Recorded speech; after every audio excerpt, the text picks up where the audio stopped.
These are small boneless pork ribs. I get them in a pack of about 12, and there's only two of us. So I pulled four of these out of the freezer. They are thawed, and now I am going to marinate them. So the first thing, I always wash my meat if possible. Like ground something or another you can't wash. But I always rinse my meat off. And so I get these and just kind of give it a little squeeze, get the excess water off of it. And I am putting them in a little container. You can use uh, like a bag, like a freezer bag or a Ziploc bag. Sorry, I can't think today. Um, so I use these pork ribs in a whole lot of different ways. And today I am going to marinate them in a zesty Italian dressing. And I'm going to add just a little bit of salt because the salt is going to help it break down and be a little more tender. So I shake it up real good. I just put them in a little, it's an airtight container that I'll set back in my refrigerator. So I will just pour a little over it. Probably for this, maybe just enough to cover them. And then I'm going to sprinkle them with a little salt, just a pinch. And now when I cover it, and you can, like I said, you can do this in a bag, and you just give it a couple of really good shakes because you want that dressing to cover it good and the salt. And I'm going to let these marinate while I'm fixing some other things for a meal. Okay, so now I will put this in the refrigerator, and these are going to marinate for probably 3 to 4 hours. I wouldn't do it overnight because pork ribs might get a little mushy if you let them go too long. So I'm going to let them no more than about 4 hours. So, and then I will come back when I'm ready to cook them. Okay, so I'm back now, and my little boneless ribs, the little pork ribs, I call them country style ribs, I've been marinating in the Zesty Italian sauce for about 2 hours, maybe three, but I think it's closer to two. And so now it's time to put them in the oven.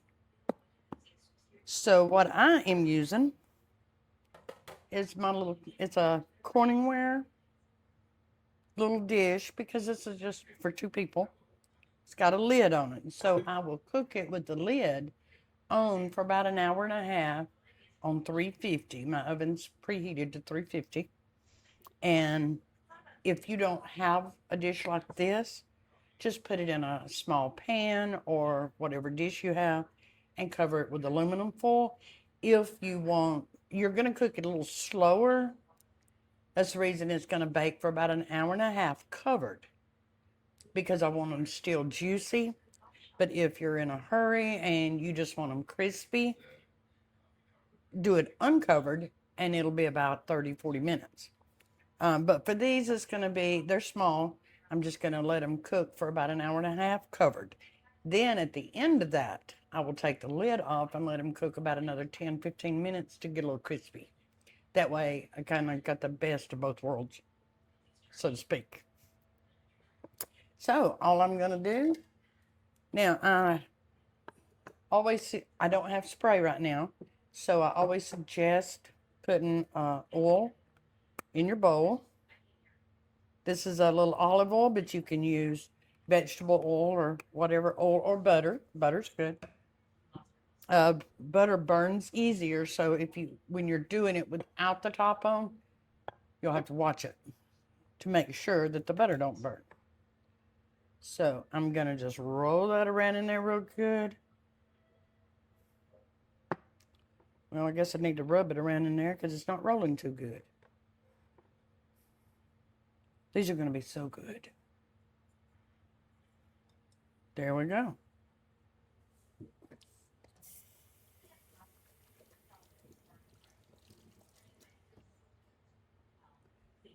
I wash my hands a lot.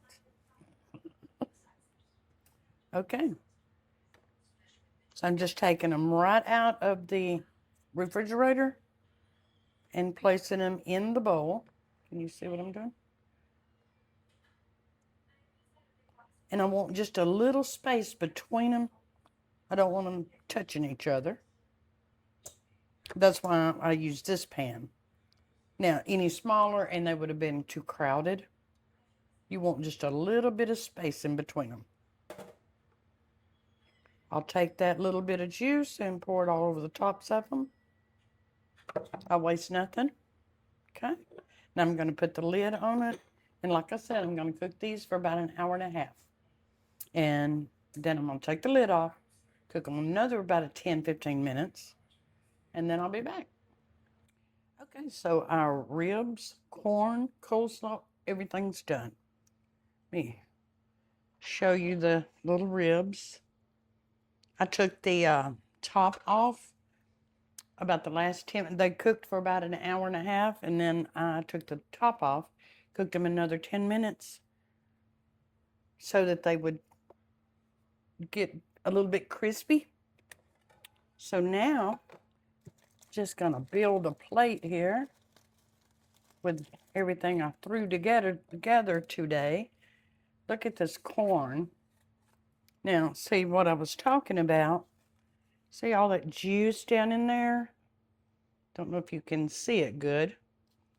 That's why you pinch up the ends of it so they don't go everywhere. And then I roll it in the juice just a little bit before I put it on the plate. Get a couple of these little ribs. The coleslaw.